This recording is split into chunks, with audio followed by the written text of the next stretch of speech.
Hi everyone. Thank you very much for coming to this event, which is in collaboration with UCL Art Business Society and Long-Term Blockchain Labs, who have student-led sessions in UCL, LSE, and Imperial. So for those of you who don't know me, I'm Anna, and I'm president of UCL Art Business Society. Then we are very honored to have Conlan Rios, who is the founder and CEO of Async.art, as well as Micah Johnson, who is an artist on the platform here with us today. If you feel like you want to comment or something or have a question, we will be leaving 25 minutes at the end of the presentation for questions. So just feel free to use the chat, or you can click the questions tab as well if you can see it, and you can upvote questions. So yeah, I'll just hand it over to you guys. Awesome. Well, thanks, Anna, for introduction. Great to be here. Yeah, so I'm Conlan, founder and CEO of Async.art. And yeah, so I'll just give a brief overview on what tokenized art is and what our platform does differently. So for those of you who are new to tokenized art on the blockchain, I'm sure most of you are aware of at least the blockchain, what it is, Bitcoin and cryptocurrency. And basically, it's a network that allows for peer-to-peer digital tokens to be shared. And so what the tokenized art movement is doing is everyone on the network has a unique address, which is their identity. And what tokenized art movement is where artists, they mint a digital token on the network. And this token has all the metadata around their art piece. It has, if you have a painting, it has the data that has your title of the piece, the description, and then usually like a hash of the image itself. So you take you digitize your work, or if it's a digital work already, you take that image, you hash it, which is like a unique code to it, and then you have this token. And once you have this token that represents the piece itself, people can now trade it and they can now buy and sell it. And there's a history that shows the transaction history of where that token's gone and to who currently owns it. And so that's the current way that art is tokenized on the blockchain now. And it's a definitely growing movement. And what Async does is we take this a step further, where with our platform, we let an artist deconstruct their work into layers. So if you have, let's say, a landscape portrait, a landscape painting, you might take the layer of the background and tokenize that into an ownable layer. And then you might take the foreground, which has a character on it, like a horse, a person on a horse, and you might tokenize that as another layer. So now you have this fractionalized ownership model where someone can own the backdrop and a different collector can own the horse and the person. And then we take it a step further where we let the artist endow these layers with abilities. So the artist can say, hey, if you own the layer that's the background, you can now change the background between different states that I, the artist, have provided. And if you own the character in the foreground, I'm going to let the owner of that control the X position so they can move that character on the foreground. And so now you have this digital art piece that's constantly changing based on what people are changing with their layers. A collector in Tokyo can own the character in the foreground and move it whenever they want. A collector in California can own the background and they change it whenever they want. And so that's a platform that we've built for creators.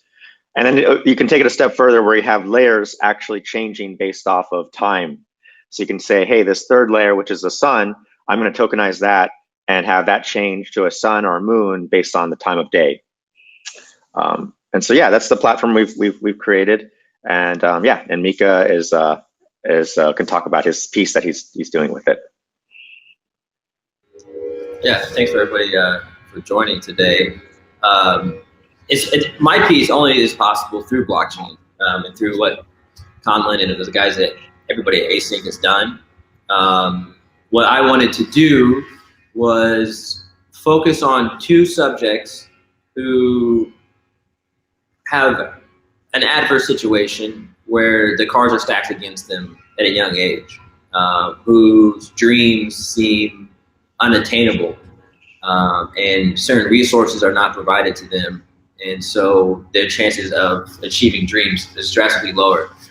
And through my creative vision, which I'm blessed with, I thought, well, let me figure out a way to have a creative artwork or an artwork that can benefit these kids. And what we decided to do was create a photograph with these two subjects. And what I wanted to do with that photograph was depict that their dreams are closer than they may think. And I wanted also people to be able to interact with this work, which is why I connected with Async, because their abilities to create that interaction through Apple TV, their website, allows a very unique use case for people to contribute. So with my work, people can contribute Bitcoin to these kids on their birthdays. It's like a birthday gift. And it's such a unique way for people to, interact with art. Most people can just go and look at an artwork and then go home and talk about it. But with this, it's a call to action through this artwork, which is like, I know, one of my, to this day, probably one of my most proud professional feats. For me, I played baseball my whole life. And I didn't use my platform in a way that I probably could have. I was just so hyper-focused, but I was still able to reach my dream. I had that dream since I was 3. So with these kids, I really wanted to showcase that, their dreams, if whatever they want to be, they can do it. So I figured what I would do, I can kind of showcase, some of this work for you guys, and showcase what it looks like, really. Let me screen share here. See my screen? Yep.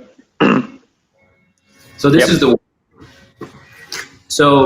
is what the state looks like on the last day. So each year, starting from the oldest boy, Jacque, in the red, is 8, and his brother Raiden is 7.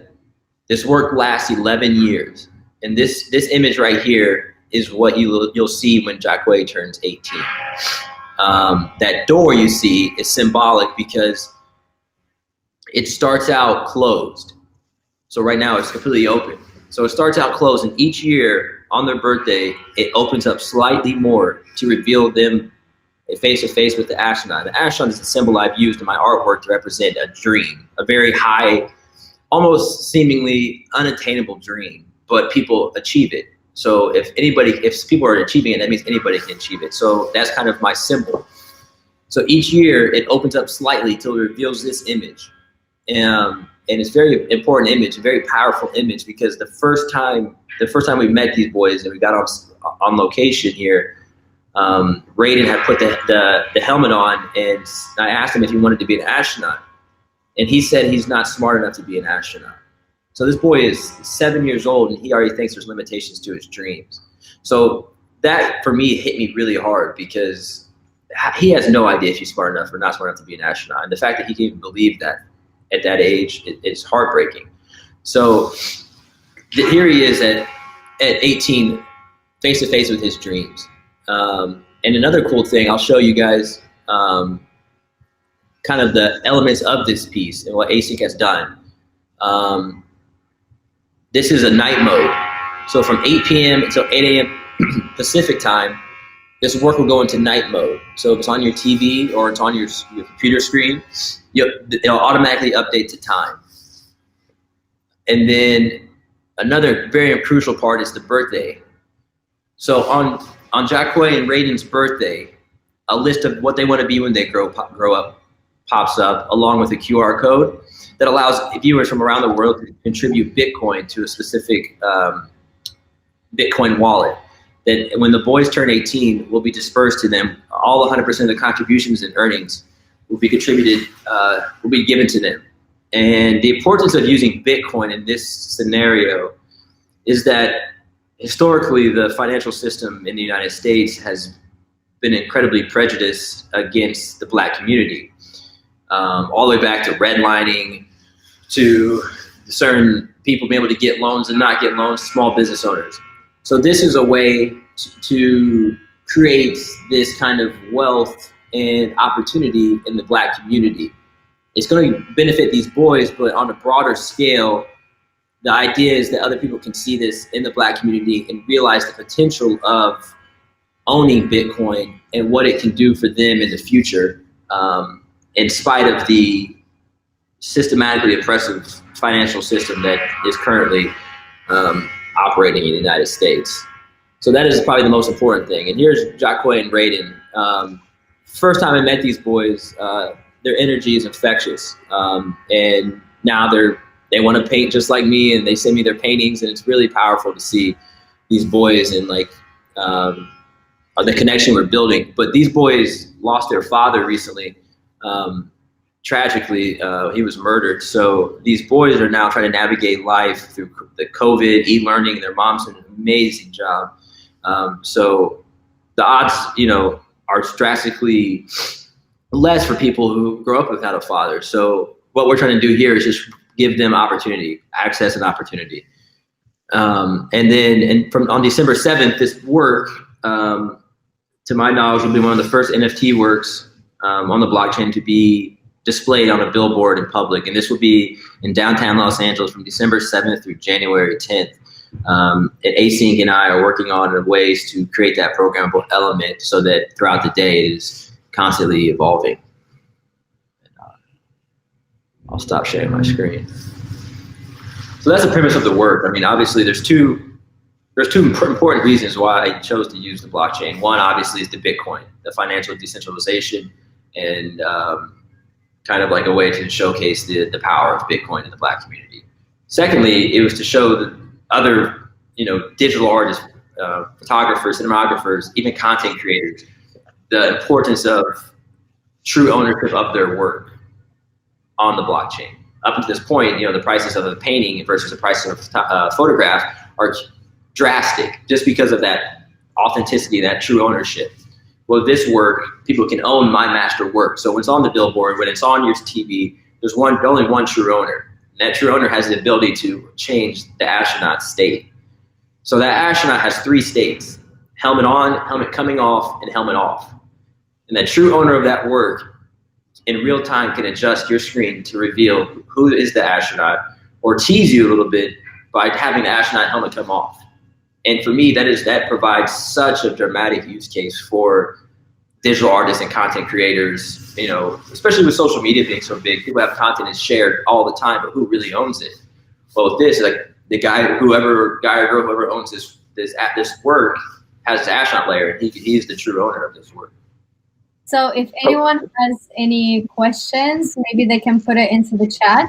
But I mean, I have a question to kind of get the conversation going. So if you're, let's say, a digital artist, or kind of you use your digital or creative content creator, how would you get started with actually tokenizing work, or even kind of applying to be on Async? What are the first steps? What was your journey like, Micah, with kind of like, working with crypto art? Yeah, I mean, there's so many platforms that you can tokenize your work popping up in the space. The space is growing. I mean, I got in the space not long ago, earlier this year, and the amount of options that are out there for artists has grown dramatically in that time. I would say that the steps of that are understanding the importance of what an NFT is, what a non-fungible token is, what's the importance of why you should have your work on the blockchain. And then what I would do would be to explore different options, whatever you're comfortable with. And then once you get that kind of like groove and you get comfortable, just like in the fine art world, like once you get in that groove, you can start like expanding out. And for me, Async was that like, okay, I have this brand, I have this idea. People are knowing me as this guy who's painting astronauts and children in their dreams. Now I'm ready to go to Async. Async to me is like the final piece. So like there's other platforms, 100%, they're all great platforms. But Async has that piece that is a little more intricate. So you're gonna have to like kind of understand before you can just dive into Async. You have to have, because Async is such a powerful platform. If you just come on there and then with no real understanding, you don't want to waste your showcase. Like when you come to Async, you better be ready. I think that's a good point. Like, yeah, it's probably good to get started just tokenizing artwork in general, because most of the other platforms, what you do is you just tokenize a single image and you just, you put that on the blockchain. And so it's good to, like Micah said, just get familiar with it, learn about crypto wallets and how they work. It's not hard, but there's a little bit of a learning curve, just like any tool. And once you learn that, then for Async, now you start thinking in layers. You start thinking, okay, rather than tokenize just the final image, let me tokenize the image in layers: background, characters, foreground. So is there an application process for an artist to actually be featured on the platform? Absolutely. So if you go to Async.art, there's an application button there. And of course, anyone can apply. Honestly, we do see this as a creator platform, so we're not trying to be exclusive. It's just a matter of how many people we can onboard each month. But ultimately, we want everyone to have. We see this as a new art form, and we want everyone to have the potential to use this tool. So we have a question from Abdel. How does someone own a token, layered or complete? Is it a monetary contribution? And if so, how is the price determined? Yeah, I mean, I would speak for my piece specifically. Everybody does it differently. Some people do a bunch of different layers, and they split the layers up. And in each person, they have an auction on Async, and each layer can be bought.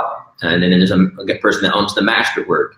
But for me, I wanted to really leverage the power of the astronaut being able to change. So my work is all in one. So when you buy the actual work, you're buying that astronaut layer as well, to really kind of showcase that I own this thing, you know? And for me, my work is done through, we'll have a kind of like a private auction next week. And that's kind of how it's determined for me personally. But yeah, you can do auctions on site. But I prefer private just because I think this work is very powerful, and the work needs to be center focused on this with this. And I can add one thing to that. Just Abdel, for owning a digital token on Ethereum, what you'll do is you'll create a digital wallet. This is basically a wallet that stores your cryptocurrency, and it can also hold digital tokens. And this wallet, basically, you'll set it up. You can use, well, we can maybe provide links afterwards, but you can use MetaMask as one. It's a Chrome extension which allows you to set up a wallet. And once you have a wallet, it's just like owning digital assets in like a video game. You log in and you have a list of all your tokens, your currency, etc. And you can basically access your wallet from any device that you know your private keys. So we heard a lot of kind of like the process of, I guess, auctioning and bidding, which is something that you guys provide on your platform. Did you have a lot of transactions where people would kind of sell a work that they acquired for an auction? And is that quite popular? And do you support that? Yeah, absolutely. So, we have auctions in our platform so people can bid, and, the artist can accept the bid whenever they want. And then that goes to the new owner. But the new owner is free to sell those tokens to whoever they want. They can hold an auction, they can list a price. And the interesting part is there are royalties built in for the artist. So after the initial sale, every subsequent sale that the collectors do, the original artist, in this case Micah, will receive 10% of those sales to perpetuity. So, in the traditional art world, you see cases where an artist sells a work, and 10 years down the line, that artwork is in, a major gallery, and the original artist is still having a day job to support themselves, and the artwork is going for potentially millions. In this case, as long as the token is sold through the blockchain, then the artist will continue to get royalties. So it's another use case for why tokenized art is so powerful. Yeah, I think that's great news for kind of all the artists out there, because we know how the art world can be.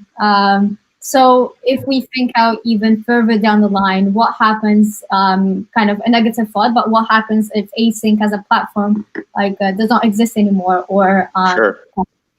Yeah, so the way that we've built our platform, there's absolutely some platforms, if they build it in a centralized way, if the platform disappears, then the art disappears.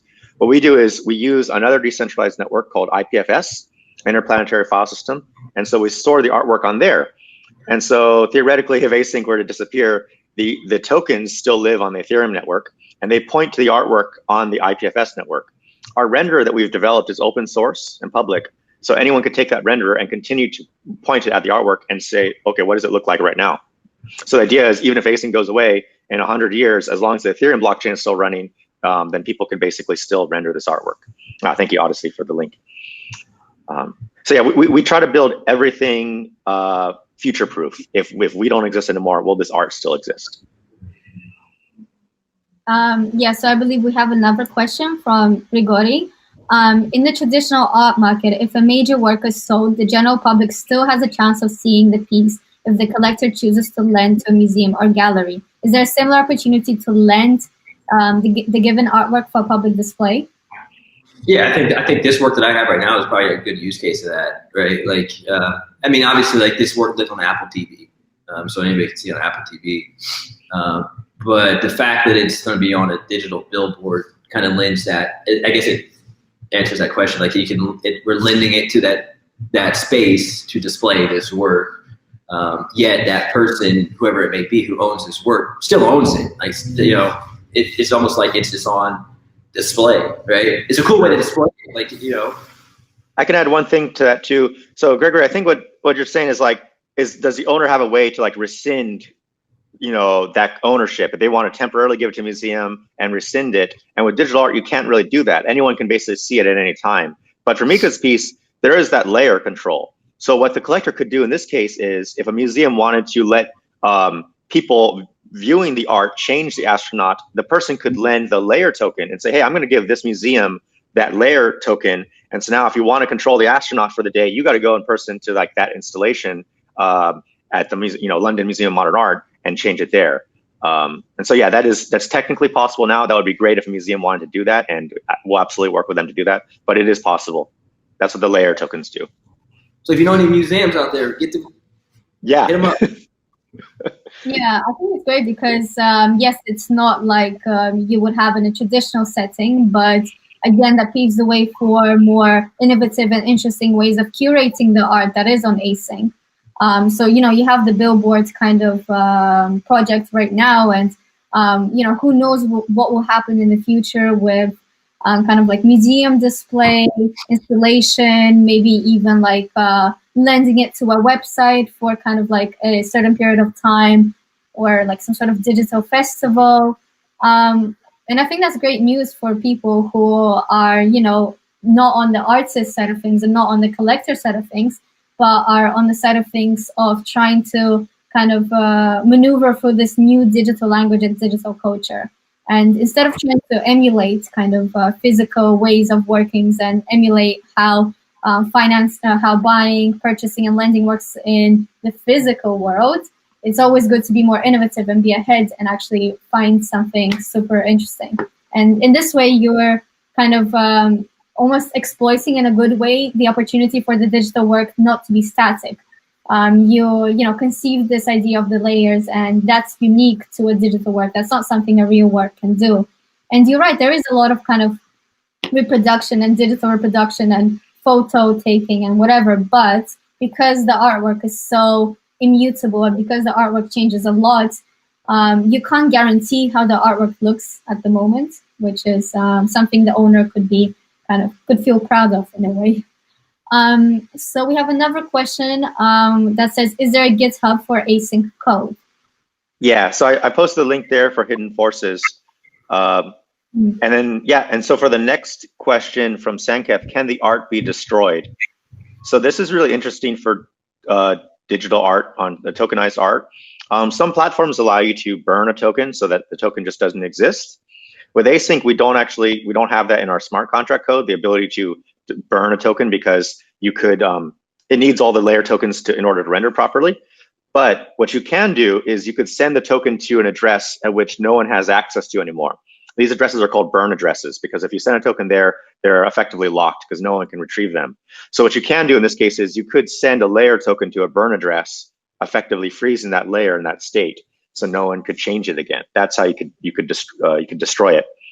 And for your other question, can I buy art and mutate it? So this is the art can only change within the artist's original, what they lay out. So if the artist provides 2 different states for an image that it can change, you can't, as the owner, add new states to that. It's only within the artist's original intent. And if the artist lets you move something on X and Y axis or rotate, they provide the bounds. And they say, hey, you can only rotate between these 2 degrees. You can't rotate it beyond. So the collectors are always still playing within the artist's sandbox that they set. So is there any possibility of collaboration between the artists or? Absolutely. So because you're tokenizing layers, what's really cool is not all layers have to be provided by you.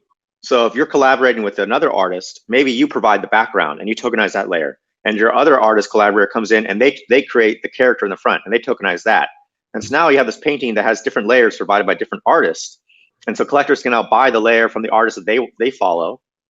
And when the master token, which is the piece as a whole, when that piece sells, it automatically distributes the proceeds to all the layer minters. So this is a collaboration, a really powerful way to do collaborations, because now you can all contribute a layer, and when that piece sells, you're all getting a percentage of the proceeds based on the layers you contributed.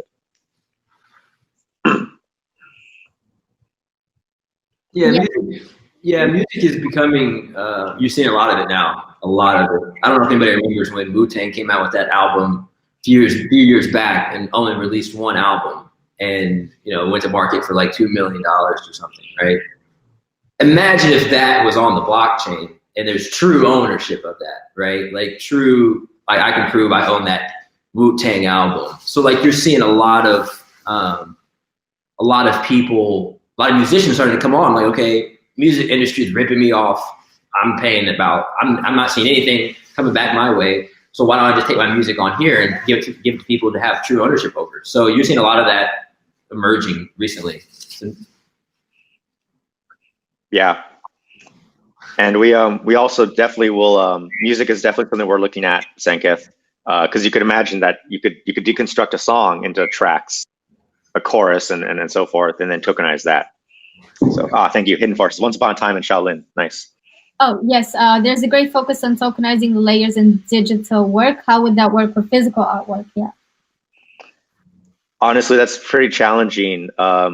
We don't, yeah, I mean, it doesn't really work with traditional art. Now, here's the thing. You could digitize a traditional work. You could, digitize a painting you did in person and then start chopping that up into Photoshop and now manipulate that. And we do see artists doing that. I mean, Micah's doing that with his photography. We see people doing that with oil paintings, so that's possible. But in terms of connecting it to the physical art world, that's not really a thing right now. Yeah, and you can actually kind of, I think I saw an artist, I can't remember who it was, who actually creates this physical work, digitizes it, and then destroys the actual kind of the origin of it. Yep. I think one of our artists, Rutger Vandertas, did that with his piece where he burned the original. So the only way to view it is the digital at that point. Yeah, which is quite interesting. But then also you had the Robert Alice work, right? That kind of exists, has a dual identity. It's both a digital work on Async. It's also a physical kind of sculptural work. Exactly, and that's with an associated NFT. So the physical work is still what's being sold, and bundled with it is an NFT that you then send to the buyer. I can see Sanketh here. You talk about true ownership. Don't we have a legal framework to decide ownership already? Yeah, I think we have one for physical art, but this is really, the digital tokens are really a way to do it for digital art. Like it's hard to say who owns a digital file. Like if I have a PNG, who owns it? And the way to do it is that for the artists, they mint the token with the PNG metadata, and it's immutable. Like no one can basically refute that or change it. And that token is now representing ownership. And people, exactly like Hidden Forces are saying, new models of ownership are being explored. So people are trying to explore concepts where copyright and IP are bundled with the token. You can transfer it. And that's a good question too, because with my work, I specifically did photography versus maybe like my traditional paintings, because photography is one of those things where it is a digital medium, but it always is very difficult to prove that authenticity, which is why you don't see that high price point like you see for like a Basquiat, right? Or one of these paintings, right? So there's always that huge gap. And a lot of that is with that authenticity. So with my photograph, I did an edition of 3 with these, like these physical photographs. And then I attach a certificate of authenticity. They'll be minted on the blockchain, and I'll handwrite like the ID, specific ID, and then also like an NFC tag on there. So like when you own my photograph, like the physical version of it, you'll be able to see that this is the real one, right? So if someone went to go print it again, like they're gonna realize like, it's fake, dog. Yeah, so do you have any plans on kind of like controlling, I guess, the digital reproduction of works? Yeah, I mean, I think that the blockchain kind of solves that, I think, right? Like with this async piece, it's all minted on the blockchain with them, all the layers, every single layer. So we know exactly the origin of it. Yeah, digital art and forgery is interesting, right? Because it is possible for tokenized art to forge it effectively by cut and pasting it. But just like it's easy to forge, it's also easy to verify. Like when you have a digital token, at any point you can look at what the address was that minted it. And so artists will have an address that they associate with themselves and say, hey, I'm minting my artwork from address 0x565. And so any token that's minted by that is minted by me. And so it's very easy to authenticate. Now some people might want to have that copy and pasted image on their wallpaper, but that's fine. That's just like having like a high quality replica of the Mona Lisa in your house. It has no impact on the actual physical piece in terms of value. Yeah, so someone it's about social verification on the blockchain. Can you guys elaborate a bit about that? Or because I don't know what social verification on the blockchain. Like Odyssey, could you? Oh, check mark. Oh. Like a blue check mark on Twitter or something? I mean, yeah, I think it's important for artists when you start tokenizing work, start getting your address out there as a way for people to know, so that any token they buy, they can check, is this the address from, Micah, or is this address from Hidden Forces, etc. So can you like reverse engineer an artwork in a way, but then obviously because it will not point to the origin? Yeah, you could copy a piece, you could replicate a piece entirely, but collectors who want to buy authentic art from that that artist, they can just see that, oh, it was minted from a different address. I don't recognize this address. Mm-hmm. And so, yeah, and you can actually try that. Like, I mean, people, you can take an image that was minted by a famous artist in the blockchain and mint it on a platform, and you'll see, like, you might be able to fool someone and get them to buy it. But most people who are savvy, most collectors who are savvy will know that, hey, this is not an authentic piece. Mm-hmm. Yes, so we have another question. If ownership is secured through blockchain, would high exposure images spreading for the internet and reproductions be almost conducive to price growth? Absolutely. I think if everyone on the planet knows it can recognize your image and you have the first instance of that as a token, I think that would be very valuable. Just like if you imagine art right now, the actual people who are concerned with pricing and owning the original, it's a small subset of people who actually enjoy the art. So the Mona Lisa, or like, Salvador Mundi, like these pieces are enjoyed by millions of people around the world, art, students, textbooks, historians, people who are studying it. But the only people who actually care about owning the original, it's a small subset. It's a very small subset of an elite community who want that. And they don't care at all about, how many pictures there are on the internet of it. It's about, I want that physical piece. I want that digital token. I want the original. And so, yeah, for digital art, yeah, get the artwork everywhere. Get everyone on the planet to know about it. And that token will be valuable, more valuable. Yeah, share this work, man. Tweet it out, Instagram, Snapchat, send it out. Exactly. Yeah, I guess. But it's a new way to think about. It's a new way to think about art, because with physical art, you do associate. Oh, if you have it, and I can limit who sees it. That's what makes it valuable. And digital art's it's a new paradigm. It's like, look, the scarcity is not in who sees it. Everyone can see it, but that's not the part that makes it valuable.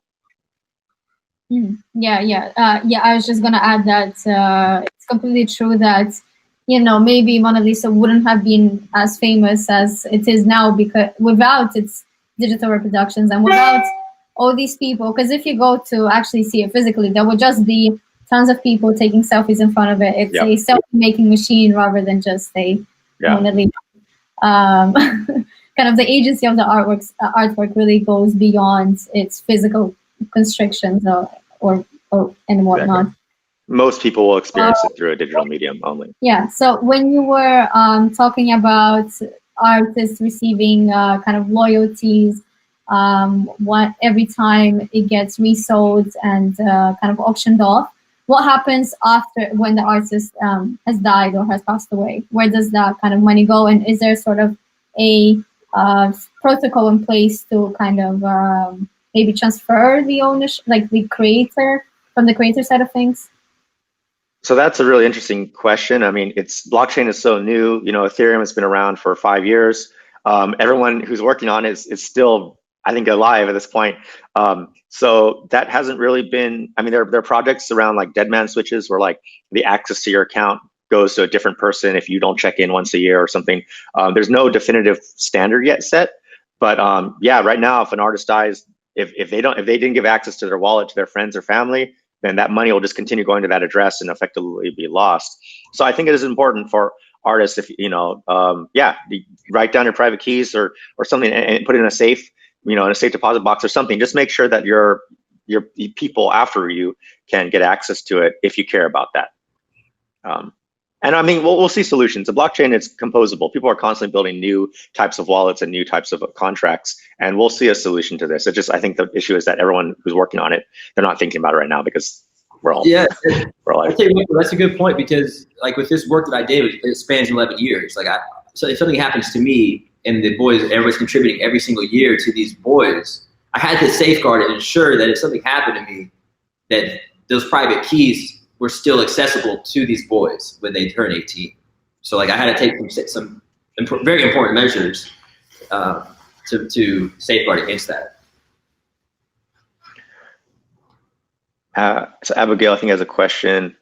Does Async artists have any plans to work with galleries that might have more access to more collectors? If not, does Async see themselves as dealers? Yeah, so we see ourselves as a platform first. So we are working with other marketplaces to allow you to create on our platform and go sell on those marketplaces. Ultimately, we don't want to be the only place you sell the artwork. So yeah, we're definitely moving towards that model of there are open platforms right now. There are OpenSea and Rarible and Cargo, and these are marketplaces that deal exclusively in digital tokens. They're kind of like the eBay of digital tokens, and so we're trying to work with them so that you could basically create on Async and go out to a different place like Cargo or OpenSea and Rarible and sell there. So that's a good question. Yeah, that is a good question. I can read out the next one, or unless I guess you don't see yourselves as a dealer, so rather than you're more of a platform, yeah. The platform, yeah. Long term, yes. Right now we're selling on our platform, but there are people already buying and selling async art on those other platform third-party marketplaces because they're digital tokens, and because you can literally go and sell, trade them there. But we want to encourage this more because we don't want people only come to async just to buy it. We want them to just come to create. Yeah, you don't want this to turn into like a monopoly. So are there any safeguards in place for potential collapses of the integrity of blockchains at the hands of advancements in computation, for example, quantum computing? I think this question comes up a lot. Like, yeah, blockchain is secure through cryptography. And yes, like theoretically, if a quantum computer could break that, then you could hack private keys and stuff.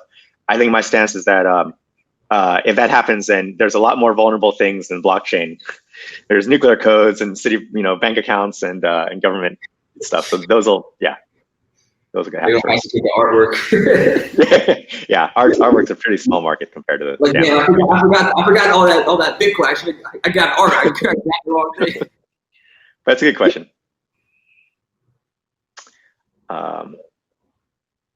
Speaking of recurring payments to artists every time an artwork is sold, who determines the percentage?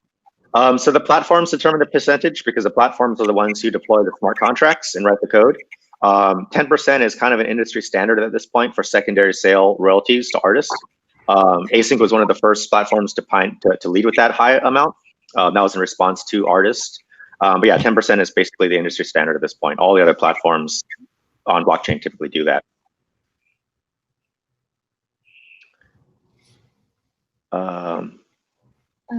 Yeah, what's the Mona Lisa equivalent in digital art today?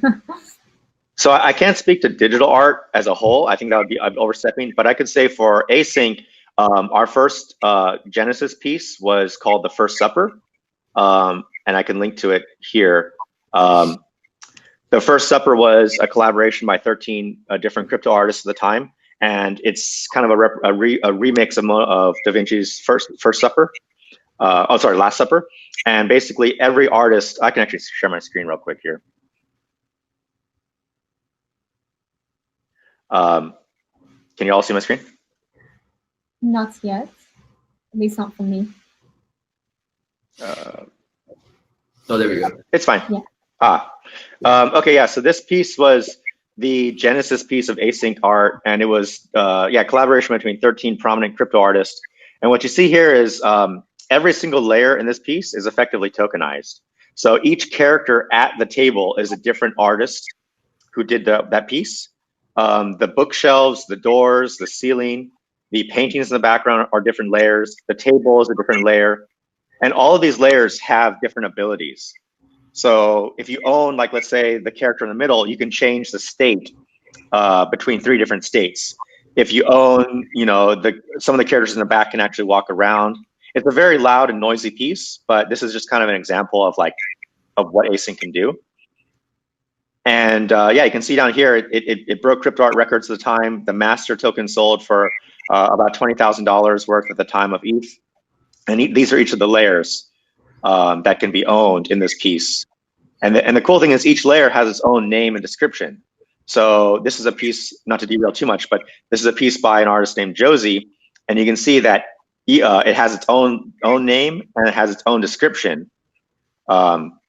And so, yeah, each part of this painting it's basically an art piece of its own. So I linked that in the chat, but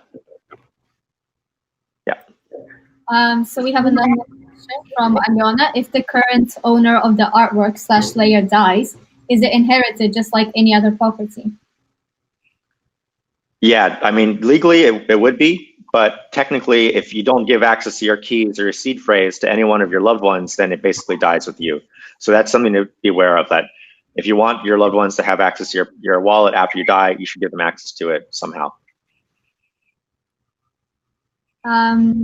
So then we have a question from Aiden. Ethereum is moving towards proof of stake anyway, so a quantum computer won't threaten the security of tokens on that blockchain. Yeah, there's new models of blockchain, right? And proof of stake is a new one. And a lot of the value of owning the layer seems to be having the ability to change them. What is the value if changing them isn't an option? So one thing I can say about that is that when you change a layer, you're asserting control. But also, even if you don't change a layer, but you own the layer token, you're also asserting control just by leaving it in that state. So if you buy the layer, like, I'm not changing it at all, that's also ownership. So you're basically using it by not using it at the same time. But if your question's about what is the value of changing them isn't an option. So I think that's about traditional tokenized art. So traditional tokenized art is where you just tokenize an image by itself, and then you're just basically trading that token around. And yeah, the value there is you can't change the artwork, but the value comes from the connection to the artist. Like, okay, I have the digital token that was actually minted by the artist. It's like having the physical work. Like, I have the actual piece that the artist physically painted. The token is what they actually minted. It definitely challenges your notion of, like, what is ownership? Does it have to be the thing that the artist literally touched with their paintbrush and touched the canvas? Or is it something that they actually physically push the button to mint something? Like, where's the distinction there? What makes something legit and what makes something not? Yeah, kind of like a digital signature or a digital artist trace. Yeah, like a good thought experiment is if Da Vinci had access to a blockchain in his time period and he minted tokens to represent his pieces, would those have value today if that blockchain was still running? And I think those tokens would be pretty valuable, personally. So I think we had a comment that yes, you can kind of pass on property if your country recognizes digital assets. That's very interesting. So are you planning to deploy smart contracts on other blockchains? Absolutely. If you get into Ethereum, you'll find that the network is used pretty heavily. It's the oldest running smart contract chain at this point, but that means it's kind of the most legacy and it comes with some baggage. So sometimes every action on the network costs a little fee in money, basically, for you to transact. And sometimes those fees spike up if the network gets very crowded or clogged. That's actually fine. It means people are actually using the chain, which makes the chain more secure. The more people using the chain, the more secure it is. But that being said, we really see multiple chains emerging for different types of assets. So Ethereum is where artists probably want to mint fine, durable art that may last for 50 years, because as far as we know, Ethereum is the most secure long-range chain right now. But new chains popping out could be used for different type of art. So if you want to have an experimental art piece that you don't really care about it lasting more than 5 or 10 years, so then maybe use a different chain. So different chains for different purposes, and they all have different strengths. We won't get too into it, but I mean, there's definitely this trifecta between like speed, scalability, and security, and you kind of get 2 out of 3. Where you have a chain that's very fast, you're going to give up security or scalability, and if you have a chain that's really secure, you're going to give up, either scalability or speed. I don't think we have any more questions for now, but I was wondering whether you would be interested in deploying the structures that auction houses have in terms of kind of implementing a hierarchy for collectors or a buyer's premium, let's say. I think that's why we want to ultimately get more into the creator platform. There's a lot of really interesting models for auctions and marketplaces, and I mean, I think we'd rather let the people who are focused 100% on those projects do that. So our vision for the near-term future is you make your piece in async, and then you go to the marketplace of your choice, your gallery of your choice, and you sell it there. Because there's some really cool new platforms that have some market bidding mechanisms and blind auctions where people put their money in without seeing the amount, all sorts of cool stuff. And we don't want to have to build that, basically rebuild what they're doing. So yeah. And I was also curious, you mentioned that even if async doesn't exist, people can almost point to the work and kind of take value of the work. How does that work? Does the work have to be not bought or not in anyone's collection at that point? Or so if async goes away, the network, the Ethereum blockchain still is running, and you'll still have your tokens. So those tokens are on the Ethereum blockchain. So no force on earth can take those tokens away from your wallet as of now, right? No corporation, no government can do it. And so you'll always have those tokens, and yeah. So the render will always be open source. People can basically use that renderer to continue looking at the tokens. The tokens can be updated through the blockchain. Because it's all open, anyone can actually build a front end website to change the layers. So basically, people could continue building on top of async even if we weren't. Like our website is just one way to look at it, but you could build your own website that interacts with the same smart contract. But then also, if someone kind of owns that or doesn't want a new front end kind of like a layer on it, you can't do that, right? So it's kind of protected. Oh, the art piece itself is protected. The art piece itself can't be changed. Yeah, so the art can't be changed based on what the artist put in there. But I'm saying in terms of buying and selling that token or value, you could build a whole another marketplace that deals with async tokens if you want. So how do you, because obviously async and it's quite a global community, and we have people from the UK, US, everywhere around the world. What is the interaction like between currencies and cryptocurrency? What is the difference between the fluctuation of currency, and does that protect a work in any way from like global political turmoil? So right now, all the auctions are settled with Ether, which is the cryptocurrency that's native to Ethereum. And it is pretty volatile. It fluctuates. Any given day, it might be 300 to 350 to 400. So it does make the auctions a bit challenging there. But there are something called like stable coins, and stable coins are tokens on Ethereum that are pegged to a currency. So there's a stable coin called DAI, DAI, and that's basically pegged to $1 USD. There's USDC, which is another stable coin. And so these stable coins, we've seen some people start doing sales and auctions with those tokens instead. And that's a way to protect yourself against volatility. So yeah, so it's possible to be outside of the volatility. Long term, you probably don't want to be dealing with Ether as the base currency just because it's so volatile. Same with Bitcoin. Yeah, I think that's interesting because some people invest into art to kind of resist these fluctuations, and so that once the crisis is over, they can then sell the art for more and make profit. Sure. Because the artwork on async is so natively tied into the Ether or the Ethereum kind of blockchain, it's not possible.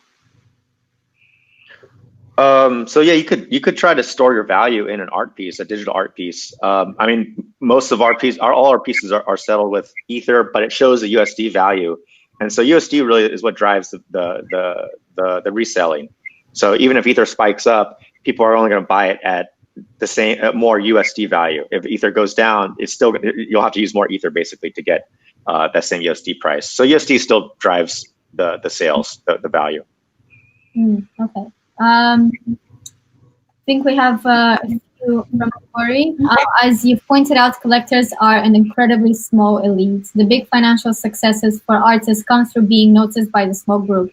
To what extent is the established collector community moving into the new digital market? I mean, so Async was part of the first NFT auction at Christie's with Robert Alice's Block 21 piece, where this is a physical piece bundled with an NFT. So yeah, I think that's it's an indicator of like, the traditional art world is starting to at least notice the tokenized art movement. It's slow going just because there's definitely the mindset between owning digital assets and like, oh, are those really valuable? Is there really value in that? But that being said, the art community is increasingly getting younger, and they're increasingly buying through online platforms. I mean, if you look at COVID too, the fact that Christie's is now streaming their auctions online, they're making events out of it. Museums are having virtual exhibits. So I think we're starting to see people interact more with digital art as the primary touch point. And so that'll get collectors to start thinking about digital art as value. It's a slow process, but it's definitely progress. So do you have any kind of ideas or backups on what happens when an artwork fails to function, or there's something wrong with an artwork, or if it needs, let's say, restoration work? Did you have any moments where there were some technical faults? So our art actually has to be tested, like, because we can't change it after we deploy it. We do have like a test version of our stuff on the test Ethereum network, where we test the artwork first. Because to your point, you can't really you can't really break an art piece that's digital, but you also can't restore it if you want to modify it. So it's almost like a mini application that you have to test and make sure it's working properly before you deploy it. All right. Well, since we don't have any more questions, I think we can wrap up then. And we have another talk in half an hour, so that gives everyone time to just kind of grab a drink, whatever, network. But yeah, Conlan and Micah, was there anything you wanted to say? No, great. I'm glad I was able to. I mean, these guys obviously are geniuses, so it's always fun to bring a talk. I would just say, every artist and engineer here, definitely look into tokenized art. We posted our site in the chat, and you feel free to reach out. You can also go to our Discord as one way. We're happy to help talk to anyone there with questions. And the community is super open. Honestly, it's a great community right now. Everyone's, no one's trying to dominate right now. It's all about just getting this movement forward. So yeah, lots of community on Twitter as well. Definitely. Crypto Twitter is pretty fun.